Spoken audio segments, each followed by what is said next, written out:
The exploration company, or TEC for short, is a European space startup focused on cargo and crew capsules. In July of this year, they announced the opening of an office in Webster, Texas. This is their first US office, and will examine the implications for the company, for NASA crew transportation, and for European space sovereignty in this video. The office is called the Rapid Innovation Lab. It will be used to build a full-scale mock-up of a future crewed version of their Nix cargo capsule, which is currently under development in Europe. TEC already has European Space Agency funding to develop its cargo vehicle for International Space Station resupply, with a possible first mission in late 2028 or 2029. Their new office sits close to NASA's Johnson Space Center, the main hub for NASA's Human Exploration Program. This gives the company direct access to the expertise in human spaceflight that is needed to progress its human-rated capsule design.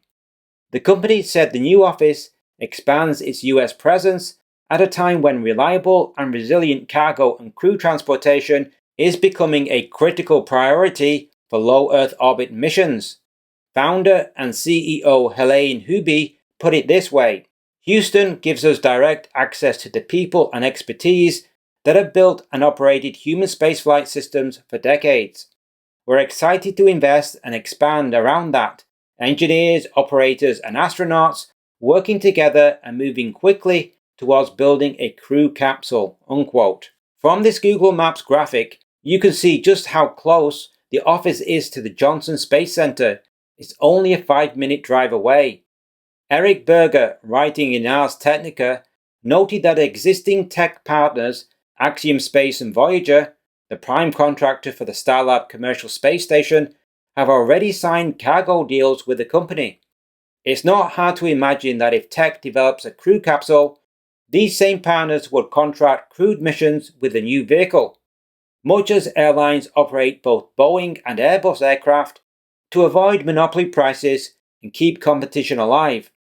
Huby has also said the United States needs an additional crew vehicle, given the uncertainty around Crew Dragon's long-term availability. We'll come back to that later. Now let's look at the new US company TEC has set up.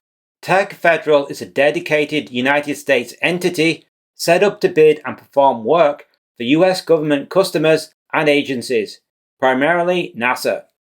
The company is structured to meet the complex US regulations that govern high-technology space systems, including ITAR export controls. Its purpose is to support reliable cargo and crew transportation needs in low Earth orbit, using the Nix vehicle family. TEC Federal's capabilities include re-entry and recovery systems, crew systems, emergency systems, full export compliance, and the ability to scale design and manufacturing across the United States. Let's look at why TEC decided that providing an alternative crew capsule to Crew Dragon was a good business opportunity. NASA's dependency on SpaceX for crewed LEO missions. NASA's Commercial Crew Program was designed to give the agency more than one vehicle for transporting astronauts to the International Space Station. Unfortunately, Boeing's Starliner is still years behind schedule and has yet to be certified for routine crewed missions. As a result, SpaceX's Crew Dragon is currently the only vehicle used for regular crew transport. Starliner's first crewed mission to the ISS in 2024 nearly ended in disaster. The vehicle suffered multiple thruster failures and helium leaks when attempting to dock with the International Space Station.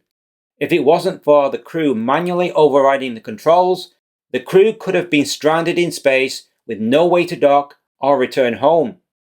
Boeing has taken heavy financial losses on the program and has made it clear it does not want to accept fixed-price contracts again. Sierra Space's Dream Chaser is no longer scheduled to fly to the ISS, and the company appears to be pivoting towards national security payloads. On top of this, SpaceX has stopped producing new Crew Dragon vehicles and is gradually moving its efforts towards Starship.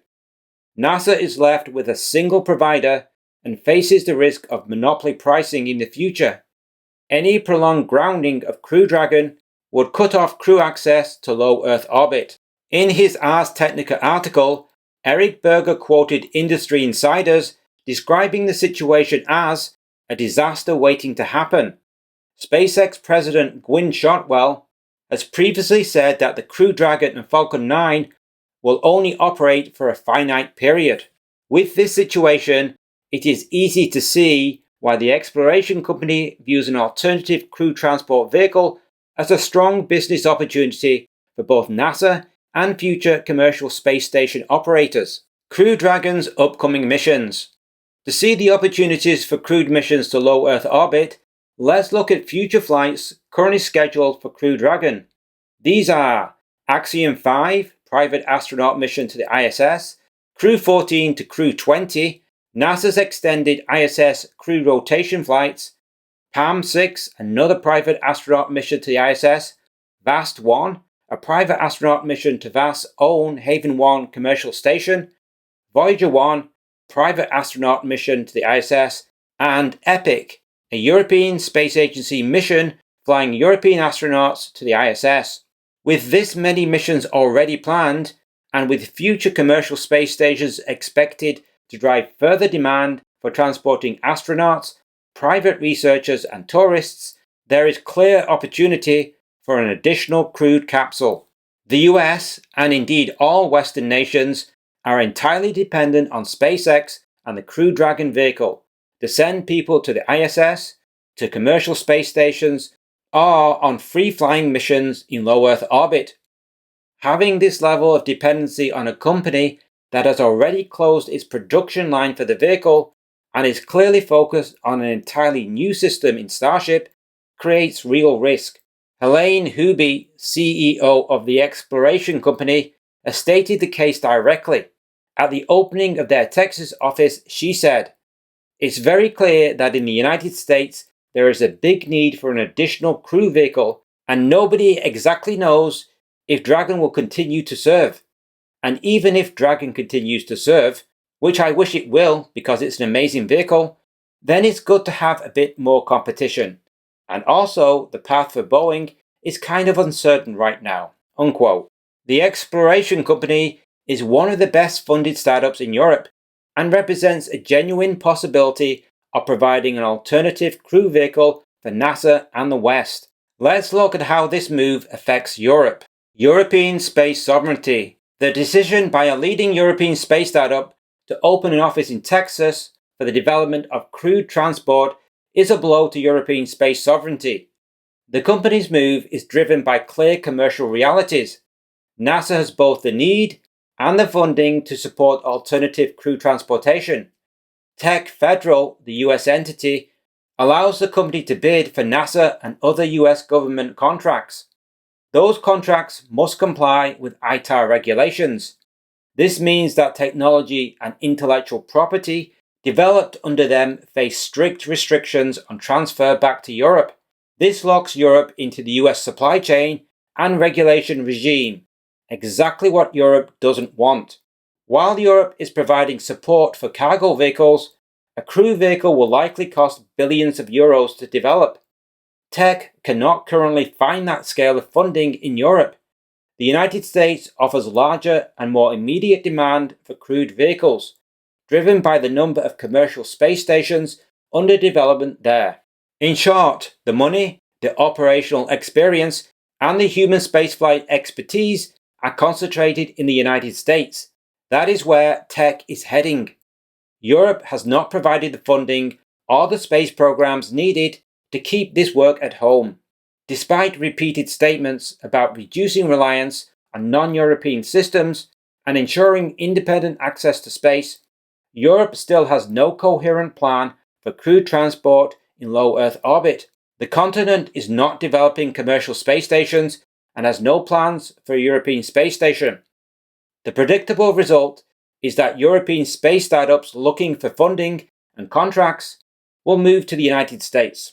When Europe fails to plan and fund programs that can sustain its own space companies, those companies will look across the Atlantic. They take talent, intellectual property, and industrial capacity with them.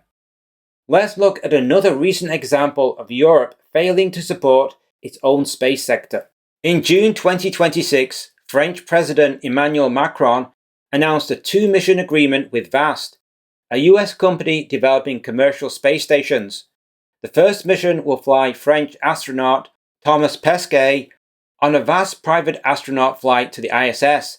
The second will send reserve astronaut Arnaud Prost to Vast Haven 1 station, planned for 2027. These missions give French astronauts valuable flight opportunities, but they are short-sighted. The agreement strengthens the US commercial space sector and further ties European access to low Earth orbit to American systems. ESA Director General Josef Aschbacher has said Europe should be pilots rather than astronauts. The reality is that Europe remains firmly in the passenger seat. European governments continue to spend political and financial capital supporting the US space sector while providing insufficient long-term funding for their own. Final thoughts. Despite all the talk about space sovereignty, Europe continues to direct capital towards US astronaut flights and US commercial companies. The predictable outcome, as we have seen with the exploration company, is that ambitious European space startups establish themselves in the United States and become locked into US government programs and ITAR regulations. Those rules severely restrict the transfer of intellectual property and technology back to Europe. What do you think of the exploration company's decision to set up an office in Texas to develop a crewed transport vehicle? Leave your thoughts and opinions in the comments section below. Thanks for watching. If you enjoy space videos and want to support independent coverage of the space sector, you can get early access to every new video on Patreon, along with ad-free viewing. You can also buy me a coffee to help keep the channel going. Links are in the description. Be sure to like and subscribe so you'll see our upcoming videos. We make videos every week covering the space industry with an emphasis on the smaller space startups that aren't covered so well on other channels. See you soon.